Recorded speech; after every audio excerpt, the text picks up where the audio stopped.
Okay, so we're going to be studying Aboriginal X-ray paintings. These are paintings done by the original people of Australia, and usually they wanted to honor these animals that they would hunt for the many uses that they had for them, and they used all the parts of the animal. So it's called an X-ray painting because it was going to show all the organs that were inside. Sometimes it was in a very stylized way, and we will talk about that. But usually it had outlines on the outside and then showed the organs on the inside of the animal, all to honor the animal. Okay, so hopefully you just saw the video that goes into the history of the Aboriginal people, or Aborigine people. Aboriginals is when you're talking about one. So they were the first people in Australia, and they had an art form that was all theirs. They had several art forms which was all theirs, but what we're going to concentrate on in this project is the Aboriginal X-ray painting. So this is going to be about the size of your board. This is not a board, but I don't have any boards at my house, so I'm using this. So on the back, you're going to make several lines. First name, last name, class. Class should be in every single corner. So class, class, class, class. Every single corner should have your class in there. And then you should be first name, last name, first name, last name, first name, last name for all the people in your group. Maybe there's 5 people in your group. Maybe there's 4 people in your group. Maybe there's 2. Who knows? So then you flip the paper over and you are going to be doing a contour drawing of your animal. Whatever animal that you pick, you're going to get you probably already got a packet of animals. Some of you have already sketched those animals. And then you pick from the animals that everybody has sketched, the Australian animals that we learned about last time. And then you're going to pick one to put on your big board. Okay, so it's going to be a contour drawing. You don't want it to be too small. I'm going to pretend that I'm on this side. Like if I did a turtle. You can't do a turtle because turtles are everywhere. They're not just in Australia, but let's say I did a turtle and I did him this small. First of all, that's like a baby turtle. But secondly, that's not big enough. So you want to take up most of the area of your paper, but not touch the edges. Okay, so on the other side, I'm going to do it again. And I'm going to do the head up here so that it's almost at the edge right there. Maybe he has a little neck right there. I'm going to do a pretty big shell. So this is at least 2 times the size of the one that I already just did. He's not touching the edges of the paper. I'm making sure he's not touching the edges of the paper.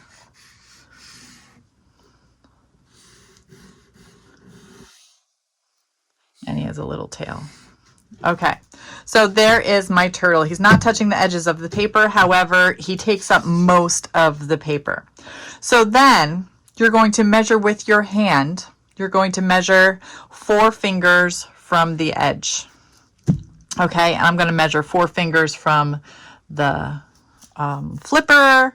And that is going to be your guiding line. You want about that much space between this outline and your animal. About that much space. It's not always going to be perfect. Like I can't go in there or I'd be too much in for that to be 4 fingers. That's probably 3 fingers anyway. 3 fingers. 3 fingers is okay. 4 fingers is better. My 3 fingers are probably the same length as your 4 fingers. Okay, so I have to stop right there because I can't make this 4 fingers if that's going to be in there. So I have to stop right there because I have to go outline this to be the 4 fingers. And I'm following the curve of my turtle. And if I get 3 fingers at some point, that's okay.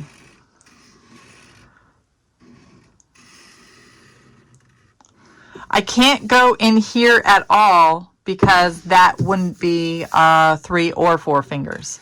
So I have to go around there. I'm going off the page right there, but I'm coming back on where I think it would be 3 fingers, 4 fingers, and I'm back on right there. So then once you have one outline, you're going to go around and do another outline 3 or 4 fingers away. So I'm coming over here. I go off the paper. I probably come back on right here. Go off the paper right there. Come back on right here. Just do a little zigzag. Little jiggy jag. Come on probably just a little bit right there. Come on a little bit right here. Go almost to the edge. Come around. And come back on the paper over here. Come over here, go around his head once more, and go off the paper over here. That's a little too close. I would probably do it again right here. You're doing it until you run out of paper. So I'm doing it all the way over there. I'm doing it all over here until I don't have any more 3 finger spaces. I'm doing it over here till I don't have any more spaces. I wouldn't have anything there, and that's all done. So this is done. You're going to have like 4 to 6 spaces on any given part where you have outlines. Once you have done this for your animal, you are going to pick one color. Well, first you have to get it approved by me. Then you get to pick one color. It can't be the same color as any other table. Okay, so you're going to take the whole bottle of acrylic paint to your table, and you're only going to fill in your animal. You're going to fill in the head, you're going to fill in the body, you're going to fill in any arms or any legs or any tails, all one color. So this whole thing is going to be one color. All parts of it is going to be just that one color. And that is what we're doing for today. I did want to show one more thing, one more mistake that people make. In addition to making things too small, sometimes people do the outlines really close to the animal, really close to each other. Now, one thing about this that's not good is that it's going to take a lot longer for you to fill up the whole paper with these. A lot longer.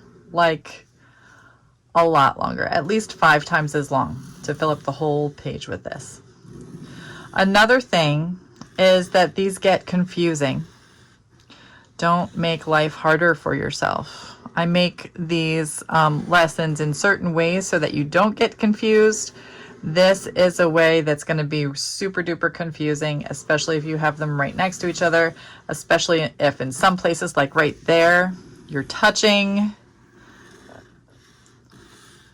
Because later on, for these outlines, we're picking a different color for each outline. Later on after that, we are doing designs inside of each outline. Now, to make this takes at least 5 times as long as the outlines for the other one, if you do it correctly with the 3 or 4 fingers. So 5 times as long to do it this way, all the way out to the edge of the paper. Like you're doing this, you're doing this, you're doing this. Like you could tell this, even this one part, just this one part is taking so long. And I'm going over things. So think of how long it would take for all of these outlines to go all the way to the edge of the paper. Like forever, okay? So don't make life harder for you. And then painting each one of these a different color is not going to take you 5 times as long as the right way to do it. It's going to take you at least 10 times as long. You're not going to finish this project if you have your outlines this close. So just so you know, do your animal very big. Don't do it small. If you do it too small, I will make you erase and redo it. Do your animal, do your outlines 3 or 4 fingers, preferably 4 fingers apart, 4 fingers apart, 4 fingers apart, 4 fingers apart. If you do that, it should be good, and you should be able to do this in a relatively regular amount of time. Okay, good luck. Be nice to each other. You are in a group setting now. You have to make adjustments. You might not get your way every time. You might have to vote, and you have to go with majority rules. However you want to figure things out in a respectful way is allowed. If you want to do 1 slice 3 shoot or something like that, that's fine too. So here we go. Good luck.